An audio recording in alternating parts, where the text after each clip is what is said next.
Bonjour. Pire que zouave. Que c'est bon. Que donner aujourd'hui à manger à petits et grands?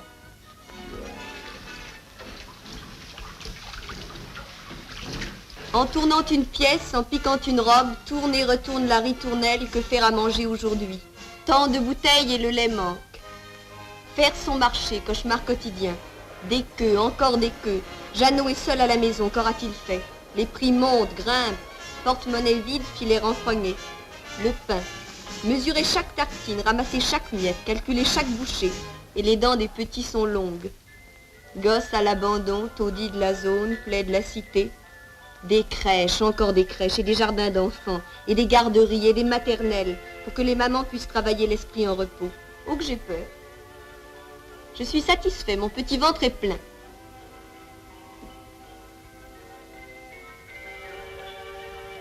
Petits bons hommes, petites bonnes femmes sont en bonnes mains. Le plus beau joujou. C'est Rose Percelot, mère adjointe, qui dirige la colonie de Saint-Denis. Vive les vacances!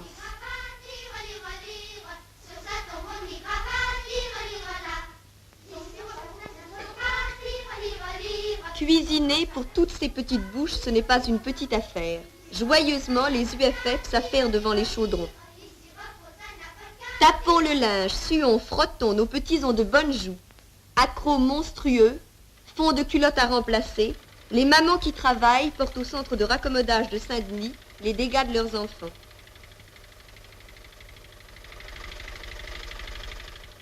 C'est 8 millions de travailleuses que compte la France.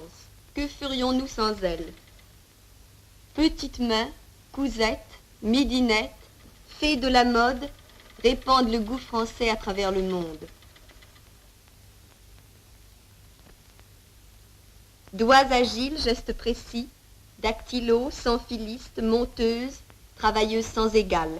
Pas le moindre trac devant toutes ces petites bobines mystérieuses, ces fils, ces nœuds. Aussi bien que les ciseaux ou l'aiguille, elle manie la pince ou la vis, elle est sûre d'elle-même.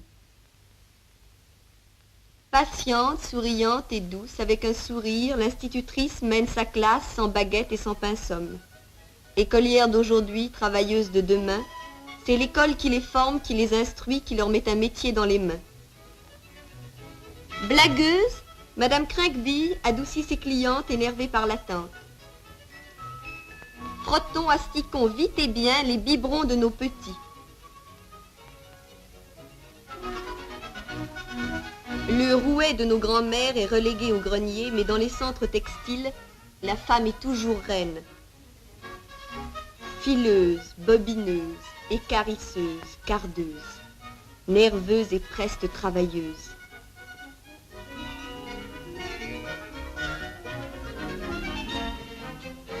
Plions, déplions, replions draps et serviettes, nos planches d'armoire restent vides. La terre est basse. Pas le temps de souffler, il faut traire la vache. Le raisin est mûr, sous sa quichenotte, la fermière ne chôme pas. Sur nos campagnes et sur nos villes pèse la même menace.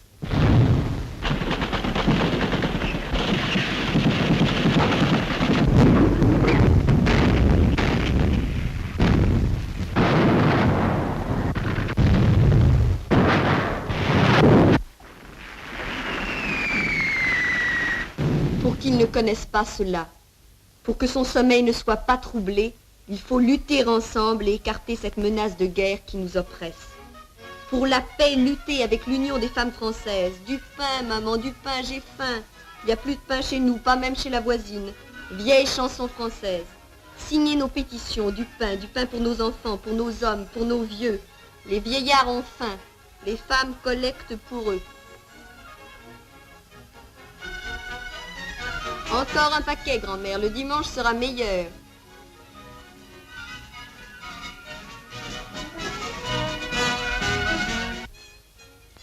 Deuxième congrès de l'Union des femmes françaises. Après 2 ans d'efforts et de travail, les délégués venus de tous les coins de France se retrouvent. Elles peuvent être fières, elles ont abattu de la belle besogne. La grande bataille à travail égal, salaire égal a été gagnée. Journée d'études, commission, assemblée plénière, les congrès des 25, 26, 27, 28 mai est un succès, un triomphe. Ce sont 2500 délégués de la France et de l'Union française qui sentent battre leur cœur à l'unisson. Même but, même lutte, même effort. À leur retour dans leur village, dans leur ville, dans leur commune, elles lutteront pour l'épanouissement de familles heureuses dans une France libre et prospère et dans un monde en paix. Madame Cotton, femme de science, femme de cœur, a donné tout son temps à l'Union des femmes françaises.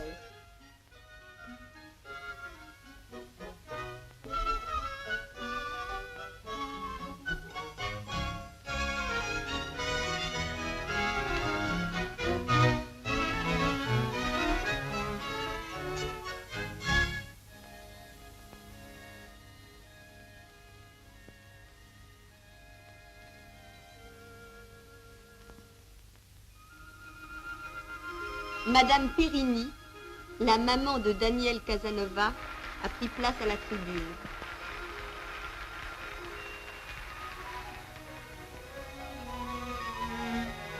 Madame Eugénie Cotton, présidente de l'Union des femmes françaises, ouvre le congrès. Ce sont pour leurs enfants, pour leur foyer, pour les enfants de toute la terre, que travaillent, que vibrent, que luttent ces 2500 délégués. Oui, comme disait déjà Victor Hugo, il faut les portes de la science, toutes grandes ouvertes à toutes les intelligences. Les femmes demandent, les femmes exigent, les femmes obtiendront que tous les enfants soient égaux devant la loi, que tous les enfants aient des chances égales devant la vie, que tous les enfants puissent vivre, s'instruire, grandir en paix. Les coiffes du Cantal, les coiffes de la Côte d'Or, les délégués arabes écoutent unis dans le même intérêt, le même espoir en l'avenir. Pour la première fois, les délégués de l'Union française peuvent faire entendre leur voix. En venant ici, nous comprenons que nous avions raison de ne pas retirer notre confiance en la France. Une déléguée de la Martinique explique les difficultés des femmes, des mères, des travailleuses des départements lointains. Françoise Leclerc, secrétaire de l'Union des femmes françaises, a conduit une délégation au ministère des colonies en réclamant la paix. Paix avec le Vietnam, crient les femmes du Congrès quand la déléguée indochinoise monte à la tribune. 80 millions de femmes de tout pays, de toutes couleurs, ne sont-elles pas unies pour forger, pour défendre la paix?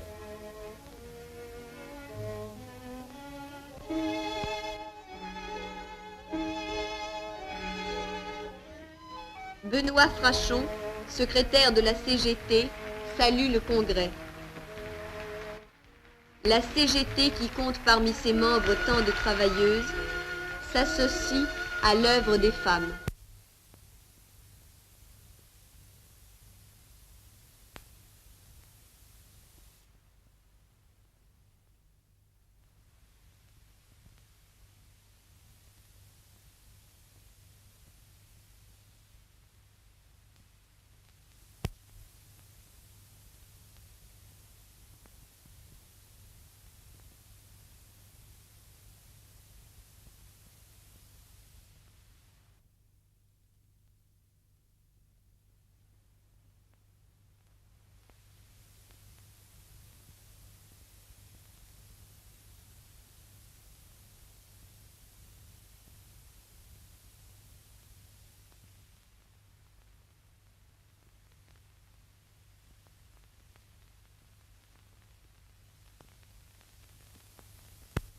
C'est le juin de l'été, c'est le juin des robes légères, c'est le juin du temps des cerises, c'est le juin du souvenir. Louise Michel, Daniel Casanova, Bertie Albrecht, Rose Blanc, femme d'hier et d'aujourd'hui, femme drapeau de nos luttes, de nos espoirs, du meilleur de nous-mêmes. La commune, le courage, la lutte inégale, la lutte exemple. C'est pour l'avenir qu'ont lutté Louise Michel et ses compagnons. Coude à coude, bras à bras, femmes blanches, femmes noires, femmes jaunes, vont s'incliner devant le mur des fédérés. Voici les conseillères municipales, les maires, les députés, qui chaque jour mènent le combat pour le pain, pour la paix, pour nos enfants.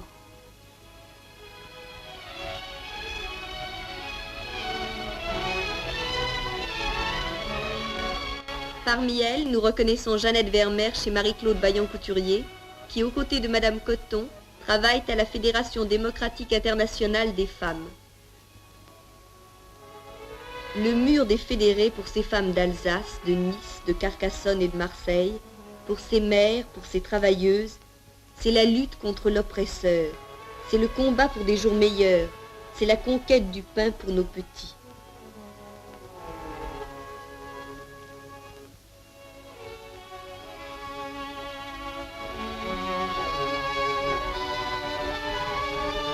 Louise Michel, sourire de la commune.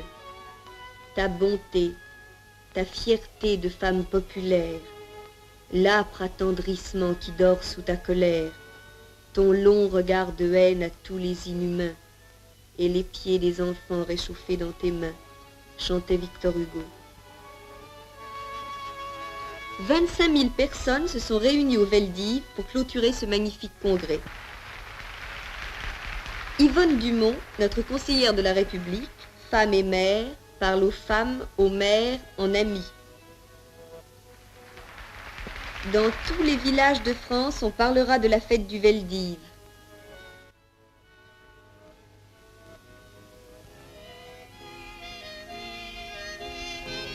Danse classique, pas mesurée, rigueur et souplesse, travail et patience.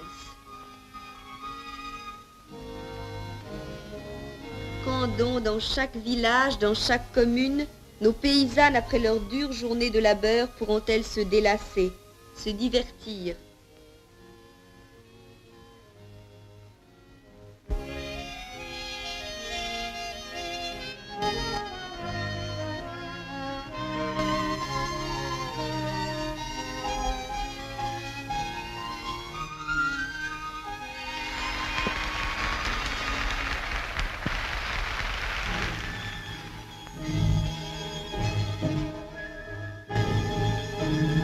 Nyota Inyoka nous entraîne vers l'Inde classique.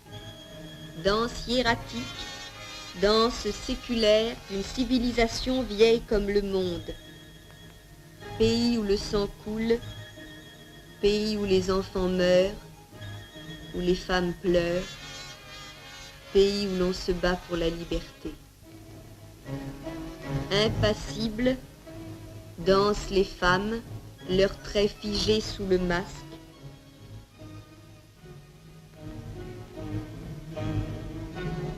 La porte s'est entr'ouverte sur un monde inconnu.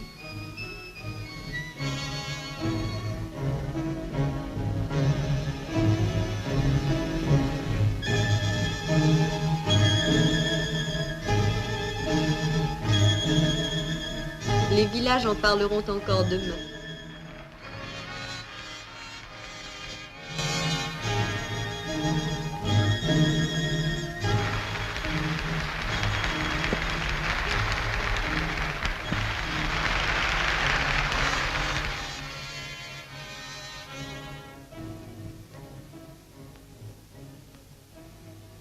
C'est au foyer Daniel Casanova de Suresnes que les militantes de l'Union des femmes françaises viennent suivre les cours qui les aideront dans leur lutte quotidienne pour améliorer le sort des femmes.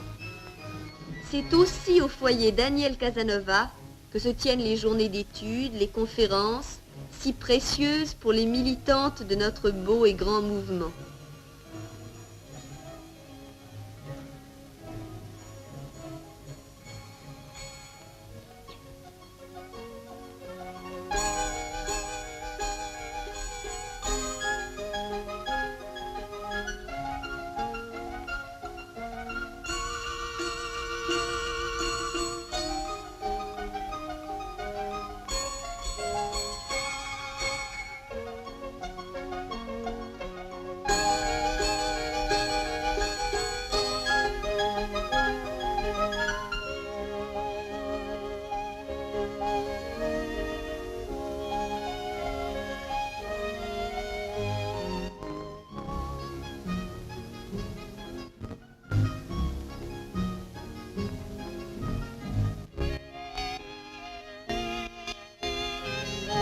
Madame Coton, Claudine Chaumat, Françoise Leclerc, Lise Ricol, Jeanne Tétard, membres du secrétariat des femmes françaises.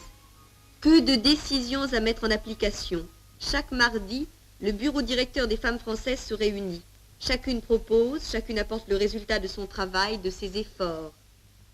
Le 12 bis de la rue d'Astorg, c'est la maison de toutes les femmes françaises. Il ne s'y ennuie pas les enfants de nos amis. Se délasser entre deux travaux, prendre le thé en bavardant, en discutant. À une des réceptions du jeudi, c'est Claire Maffei, la petite Antoinette, qui regarde un numéro de Femmes françaises avec Claudine Chaumat. Lire. Ah, les livres coûtent si cher. Mais rue d'Astorg, on les prête. Les nouveautés et les classiques, et on vous aide à les choisir.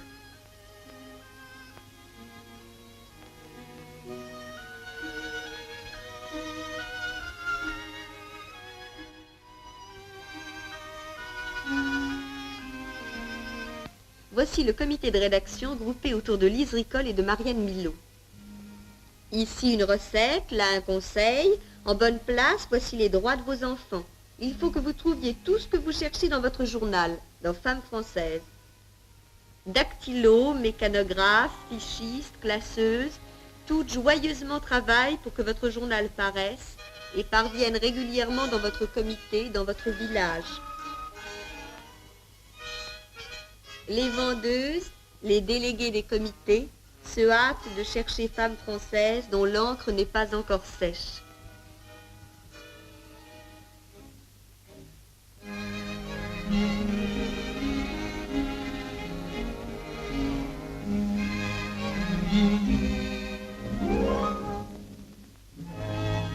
Femmes françaises, dans chaque village, dans chaque rue, dans chaque maison, pénètrent Femmes françaises.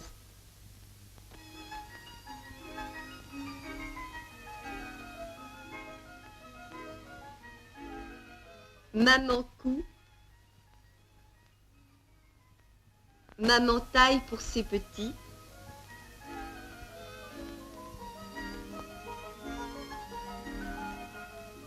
Mais voilà Femmes françaises qui arrive bourrée de merveilles, de recettes, de patrons, de jeux, avec sa page pour les petits.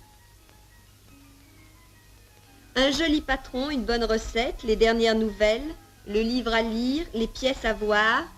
Grâce à Femmes françaises, je sais tout.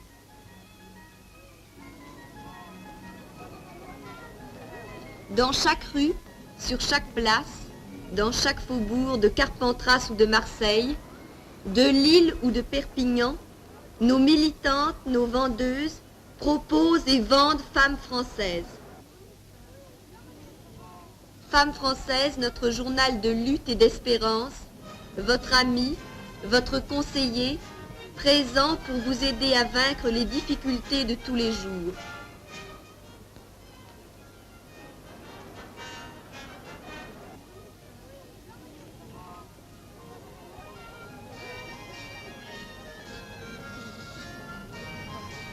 Femme française me tient au courant de mes droits. Femme française pénètre partout. À la mine, à l'usine, au champ, dans les boutiques. Femme française suit l'actualité. Femme française vous habille. Femme française vous amuse. Femme française vous instruit. Femme française partage vos joies, vos soucis, vos souffrances et s'efforce de vous aider à résoudre vos problèmes quotidiens. Que faire à manger aujourd'hui sans beaucoup d'argent? Tante Angèle vous y aidera. Comment élever nos petits? Femme française vous conseillera. Lisez, faites lire Femmes françaises. Abonnez-vous à Femmes françaises. Faites abonner vos amis. Rejoignez les rangs de l'Union des femmes françaises qui luttent pour l'épanouissement de familles heureuses dans une France libre et prospère et dans un monde en paix.